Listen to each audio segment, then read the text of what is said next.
kita bangun ibu kota baru oleh swasta, nanti pemerintah nyewa. Ini kan lucu banget, orang udah punya rumah bagus, lokasinya bagus, bangun, buat, kemudian nyewa di tempat baru.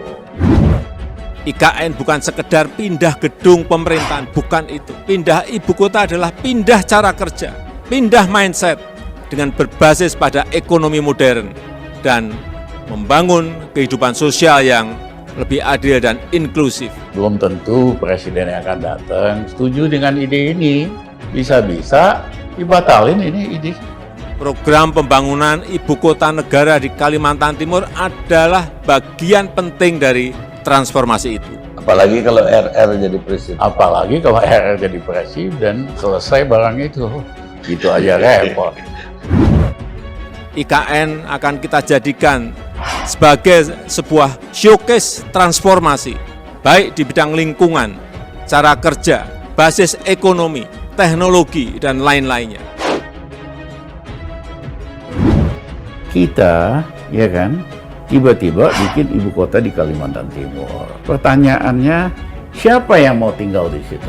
Banyak sekali saudara-saudara sebangsa dan setanah air. Rencananya Nusantara sebagai ibu kota negara baru akan dimulai digunakan pada tahun 2024 mendatang. Apakah betul buat rakyat kita? Apakah betul buat bangsa kita? Atau kita persiapkan ini untuk Beijing baru? Pengembang Cina yang membangun di sana, mereka nggak masalah rugi kosong, nggak masalah karena pasti ada penduduk yang dikirim ke sana. Siapa? Warga RRC tinggal di sana. Masa gini aja nggak ngerti sih? Coba perhatikan saja perkataan-perkataan mereka, baik dari Edi Mulyadi dan Rizal Ramli yang dengan berapi-api mengatakan ada Cina di belakang ibu kota baru. Itu bukan spontan, tapi memang sudah mereka rencanakan. Buktinya ada kesamaan narasi dari mereka meskipun tempat untuk menarasikannya itu berbeda. Dari Cina, bos. Pengembang Cina yang membangun di sana, ini mereka yang tinggal semua. Saat dibutuhkan tinggal kasih siap, selesai nih kita Indonesia. Narasi ada Cina di belakang pembangunan ibu kota itu memang narasi yang mereka persiapkan untuk membangun kebencian terhadap pemerintah yang ingin Indonesia tidak Jawa sentris atau berpusat hanya di Pulau Jawa saja. Program IKN dan beberapa transformasi besar yang sedang berlangsung ini membutuhkan dukungan semua pihak. Dalam transformasi Indonesia ini sangat kami harapkan, sangat kami butuhkan untuk bersama-sama membangun Indonesia maju yang kita cita-citakan. Termasuk di bidang pelayanan kesehatan dan pendidikan yang lebih berkualitas. Tata sosial yang lebih majemuk dan toleran yang menjunjung tinggi etika dan akhlak mulia yang juga kita kedepankan. Bahwa ada istana di situ, nggak ada masalah lah kalau udah keburu kebangun ya, kalau udah jadi. Tapi lain-lainnya bisa kok dibatalin. Jangan ada yang berpolemik dan jangan ada yang membuat kegaduhan-kegaduhan. Banyak pedestrian, orang berjalan kaki, banyak orang bersepeda, mobil harus elektrik, dan pada lompatan berikut otonomus, penggunaan energi yang baru terbarukan. Pindah ke Kalimantan Penajam sana untuk beli rumah di sana. Mana mau? Ya memang saya minta Jokowi supaya ngaca, supaya tahu diri. Karena kinerjanya payah banget. Pola berpikir Jawa sentris ini bukan hanya ada di kepala si Edi Mulyadi saja, tapi juga kawan-kawannya dan orang-orang yang modelnya serupa dengan dia. Kritik itu mestinya dimaksudkan untuk mencari kebijakan yang lebih baik, tidak asal bunyi, tidak asal bicara. Kritik itu mestinya dimaksudkan untuk mencari solusi. Kinerja soal ekonomi sebelum pandemi aja udah rusak. Hari ini lebih rusak lagi. Kritik itu tidak asal bunyi. Makanya saya sampaikan kepada Bapak Jokowi, Bapak Presiden, Bapak itu pasti masuk surga. Karena Bapak telah mewujudkan cita-cita dua kepala negara untuk memindahkan, Pak Soekarno dan Pak Soeharto. Ini pemindahan ibu kota itu bukan ujuk-ujuk, tapi melalui kajian-kajian. dia bukan mengembangkan demokrasi, malah demokrasi jalan mundur. Oke. Kebebasan berekspresi, kebebasan berpendapat, freedom of speech di zaman Jokowi ini sebenarnya mengalami sesuatu yang lebih konstruktif, lebih bagus. Kita bebas bicara dan lain sebagainya. Kita dari dulu, dari muda kan pro demokrasi. Iya. Dia bikin demokrasi mundur. Oke. KKN kembali lagi semangat otoriter. I see. Kalau dulu itu kita mungkin kalau zamannya Pak Harto sedikit kita berbeda, itu tidak akan ada yang bersuara, tapi langsung dipenjara atau malah dibunuh. Jadi sekali lagi, media sosial ini menyumbang demokrasi tidak menjadi voice, tapi menjadi noise. Yang ketiga, dia gagal untuk melawan gerakan anti korupsi. Oke. Ya, faktanya dia bikin lemah KPK. Nah, selama ini KPK tidak menggunakan tenaga presiden dalam memberantas korupsi, tapi malah merongrong kekuasaan presiden. Ini yang tidak sehat di masa lalu. Gitu. KPK nggak suka pakai data audit, sukanya ngintip. Jadi dianggap ngintip lebih efektif daripada audit. Refli tahu nggak kenapa nama Refli nggak masuk jadi calon presiden? Karena nggak dimasukin. Nggak dimasukin. Gimana masukinnya? Bayar dulu lah. Refli bayarlah 35 miliar. Iya kan? Presiden Joko Widodo bukan hanya terlibat penuh dalam rapat pematangan pemindahan IKN, namun Jokowi juga sudah menentukan nama ibu kota negara baru di Penajam Pasir Utara, Kalimantan Timur itu, yakni bernama Nusantara. Dan saya kira ini sudah disiapkan sangat matang, studinya sudah banyak dilakukan. Saya sangat mendukung.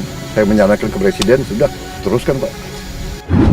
Pilihan Presiden Joko Widodo menjadikan Nusantara sebagai nama ibu kota negara baru menuai perdebatan dalam rapat panitia kerja rancangan undang-undang ibu kota negara DPR RI.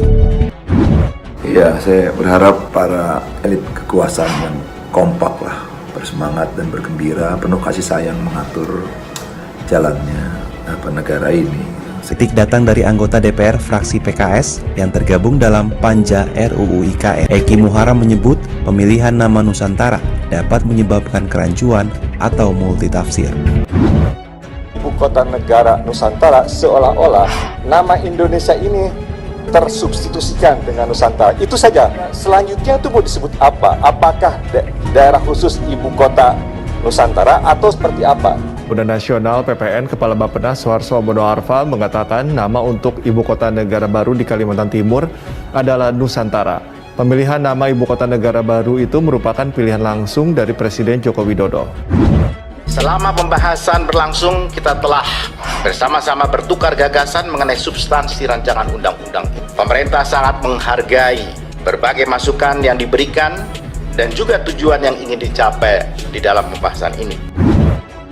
Ketika ada kata frasa negara, maka seperti negara kesatuan Indonesia. Cita rasa ini berbahaya kalau itu menjadi cita rasa penduduk atau warga negara rakyat Indonesia ini.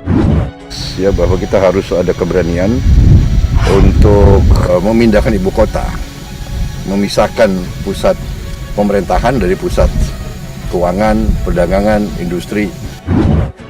Alasan dipilihnya Nusantara karena nama itu sudah dikenal sejak lama, dan yang lebih utama lagi, nama itu ikonik dan di internasional juga mempresentasikan kemanjemukan dan kekayaan budaya bangsa Indonesia.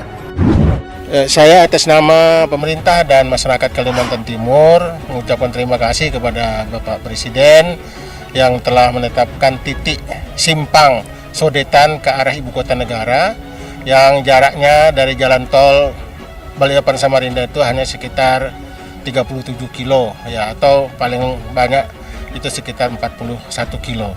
Rangkaian kegiatan rapat dengar pendapat umum serta konsultasi publik yang dilakukan telah melibatkan beragam kalangan. Kunjungan ke daerah telah dilakukan untuk mendapatkan aspirasi dari daerah-daerah berbagai pihak, termasuk pemerintah daerah, para akademisi, dan juga pemangku kepentingan stakeholder lainnya. Dan ini kan gudang kebijaksanaan harusnya untuk mengawal Indonesia untuk lebih hebat lagi ke depan. Tapi itu akan hilang semua kalau kita selalu bertengkar. Karena yang kita bicarakan ini kan ibu kota negara, ya, satu simbol negara punya implikasi sangat luas. Ya, mulai dari penetapan lokasi. Sampai saat ini belum ada kajian pendahuluan sehingga lokasi di Kalimantan Timur itu kita anggap layak menjadi ibu kota. Visi Indonesia ke depan, Indonesia menuju 2045, Indonesia sebagai negara 5 besar di dalam GDP, kemudian bagaimana transformasi peradaban budaya. Dan saya kira ini sudah disiapkan sangat matang, studinya sudah banyak dilakukan. Ya, saya sangat mendukung. Saya menyarankan ke Presiden sudah bahwa teruskan Pak. Dan Menteri PU juga sudah meyakinkan bahwa ini memang persiapannya sudah sangat matang. Dan ini adalah sangat mendukung dan sangat memberikan kecepatan yang tinggi mobilitas masyarakat dari Kota Balikpapan, Samarinda ke arah ibu kota negara. Kalau dukungan pemerintah daerah pasti sudah sangat kami lakukan kepada masyarakat bersama-sama. Dan kawasan ini adalah kawasan hutan dan lahan negara. Jadi tidak ada masalah dengan masalah lahan.